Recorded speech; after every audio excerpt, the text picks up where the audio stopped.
No, I just wanted to say that I would have liked very much to be in Budapest, like other participants. My last child was born in Budapest, and but I'm sure, Laszlo, that you will find another opportunity when this crisis will be over. So to answer your question, no, I am personally very much of the opinion that the Union is not really grabbing powers which should have remained at the level of the member states. I know that this is an impression that many have for the moment, and this issue of subsidiarity is an issue which has been discussed at length in the European Union. But what happened, in fact, at the beginning, the European Union only dealt with the common market and to very only economic issues. Now, so it is true, it deals with the justice and home affairs, migration issues. So how did we come to that? We did not come to that because of a great design. That's very important to look at. The great designs have always failed in the European Union. There was the project of the political union in the 50s, the Spinelli Treaty in the 80s, even the constitutional treaty, as you mentioned, Laszlo, was a failure because most people in the member state are not prepared to abandon national sovereignty without being sure that it brings them some benefits. But what succeeded, and the reason why we are where we are now, is the incremental method, what we call la méthode Monnet. When you identify a domain in which common action could be useful, you make a small step toward more integration, and then you have to demonstrate that we are all better off with the issue dealt with at the EU level than at national level. I take the example of justice and home affairs. Justice and home affairs were absolutely not dealt with by the EU until the Maastricht Treaty. And in the Maastricht Treaty, these matters were not included in the community competences. They were carefully stored in what was called the third pillar, where intergovernmentalism was the rule. The Commission had nothing to say. It was just meetings of interior or justice ministers who decided by consensus. So how did these matters become an EU competence? Not because some doctrinaire European federalists imposed it. The European Union is not an empire, as was said before in the debate. It's not an empire in which things can be imposed from above. What happened is that when the internal market was achieved at the beginning of the 90s, Europe 92, some member states considered that free movement should not only be for goods, that people also should be able to move freely, without borders, without controls. That was the beginning of Schengen. And Schengen changed dramatically the way we move around Europe, at least when there is no virus. But if you want to move around without controls, you obviously need to harmonize legislation. And as with the common market, to legislate efficiently in the justice and home affairs also, you need to use the community tools for decision-making, co-decision, majority voting. And this is how, by the time of the Lisbon Treaty, everyone except the British agreed that justice and home affairs had to become a community competence. But it was not because it has been designed or because the institutions were too ambitious. It was a sort of consequence of another policy which was very much supported by the majority of the people. This happened before the migration crisis of 2015. Migration, with all the sensitivities it carries, was until then very much considered as a purely national competence. But when the migrants started to come en masse in 2015, almost nothing was organized at the EU level. We had a common Schengen visa for people who really asked to come. But for illegal migrants, nothing was organized at the EU level. You had just the Dublin agreement, which stated that asylum requests need to be instructed in the country of arrival. But since very few of the migrants wanted to settle in Italy or Greece, there were only two solutions. Either renounce Schengen and re-establish queues at the border for everyone, or the other solution, create a common EU migration policy with a certain degree of solidarity. I know that when Jean-Claude Juncker suggested that in 2015, he did it in a little naive way. It created turmoil in many member states, like Hungary. I understand it.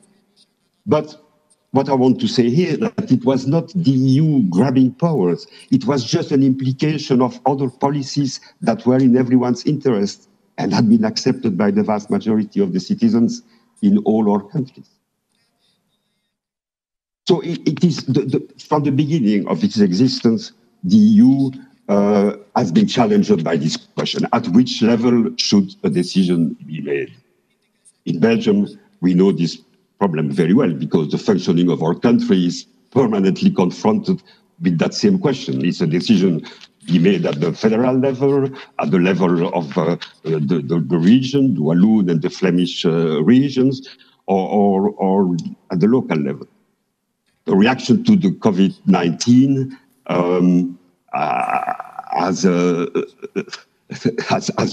concerned the three levels. And as was said before, the region in the fight against the pandemic had a very important role. But so to find the right level is not always the widest level, which is the most efficient. Even in the United States, it was demonstrated that better work could be done for the pandemic at the level of the states, or even at the level of big cities, than at the federal level. So the subsidiarity principle is something, as I said before, which has been discussed at length in the European Union since the Maastricht Treaty. I remember very well these discussions which brought to what is now Article 5 of the European Union Treaty. Article 5 aims to ensure that decisions are taken as closely as possible to the citizen, and that constant checks are made to verify that action at EU level is justified in the light of the possibilities available at national, regional, or local level. That's it.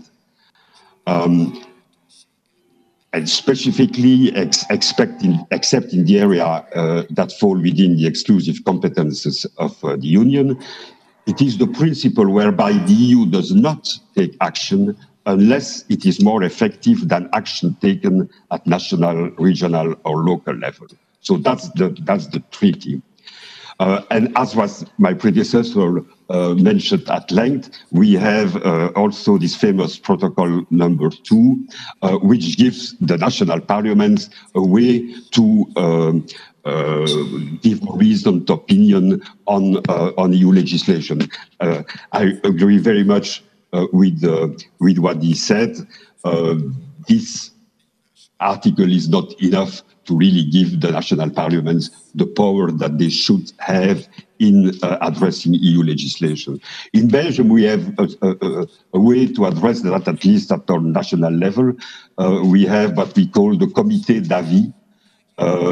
Members of the Belgian members of the European Parliament and of the national parliament meet from time to time to discuss current EU legislation. So at least at the national level, the national parliament and the members of the European Parliament can interact and influence in each other. What has also to be reminded all the time is that the EU cannot decide or create powers or enter in domains which have not been agreed. Is the principle of conferral, which is also enshrined in Article 5 of the treaty.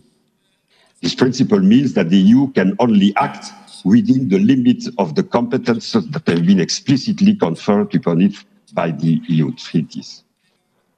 Some of these competences are exclusive, like trade policy, others shared between the EU and the member states, cohesion policy, energy policy, environment. Some are only coordinated at EU level, like the economic policy, for instance.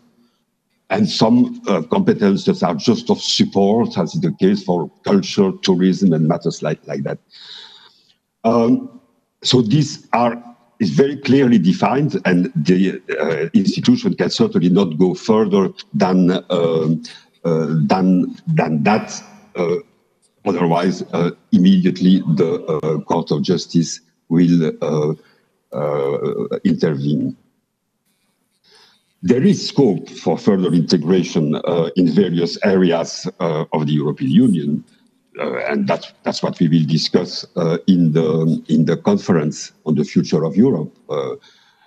Some competences can be increased without having to change the treaty in finance, banking, energy, environmental policy. Some progress can be made within the boundaries of the treaty, but to do really important changes, for instance, that the energy policy, the treaty would have to be modified. But for me, there is no reason to be afraid, and that again, answering your question. When you know that all substantive decisions at EU level need the co-decision between the Council, representing the Member States, and the European Parliament, or as in the foreign policy area, are made by consensus, the risk that the institutions grab power is very limited. It's only because there is an overwhelming majority view in the Member States that an issue requires handling at the EU level that it happens. So you will say, but if my country or one or two countries have a different opinion, they are not powerful enough to block it, even if this opinion is strongly supported internally. My answer to that is very simple. The reason why we are in a union is because we have so many interests in common to defend in a world which tends to be more hostile than it was in the last decade.